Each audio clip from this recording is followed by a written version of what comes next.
മലയാളികളുടെ സ്വന്തം പ്രേതം സുമതിയുടെ കഥ പറയുന്ന സുമതി വളവ് കണ്ടു വന്നിരിക്കുകയാണ്.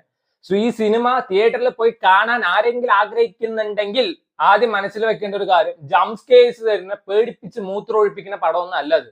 തമിഴില് ഹൊറർ പടം പറയുമ്പോൾ ഹൊറർ കോമല്ലേ, and when it comes to Malayalam horror family പടമാണ്. ജസ്റ്റ് ലൈക്ക് പകൽപൂരം, മേഘസന്ദേശം, അങ്ങനത്തെ ഒരു പടം. അതിന്റെ മുകളിൽ പോയോ താഴെ പോയോ എന്നൊക്കെ പറയാം.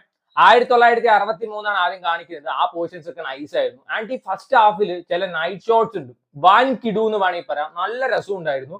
അതേപോലെ ഗോകുൽ സുരേഷിന്റെ ഇൻട്രോ കൊള്ളായിരുന്നു. മാളവിക മനോജിന് ഒരു ഇൻട്രോ കൊടുത്തിട്ടുണ്ട്. അത് അത്യാവശ്യം രസവും കാര്യങ്ങളൊക്കെ ഉണ്ടായിരുന്നു. ഇടയ്ക്കിടയ്ക്ക് വരുന്ന പാട്ട് രസം കൊല്ലിയായി തോന്നിയെങ്കിലും ഫസ്റ്റ് ഹാഫ് നല്ലൊരു ഫസ്റ്റ് ഹാഫ് ആയിരുന്നു.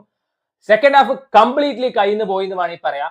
അഭിലാഷ് പിള്ളയുടെ പടങ്ങൾ എങ്ങനെയാണോ അതന്നെയാണ് ഈ സിനിമയിൽ. ഫസ്റ്റ് ഹാഫ് തെക്കോട്ടാണെങ്കിൽ സെക്കൻഡ് ഹാഫ് വടക്കോട്ട് എന്ന് വേണമെങ്കിൽ പറയാം. സുമതി വളവ് എന്ന് പേരിട്ടിട്ട് സെക്കൻഡ് ഹാഫിൽ സുമതി ഇല്ല, സുമതിയെ കാണാനില്ല ഗോവിന്ദൻകുട്ടി.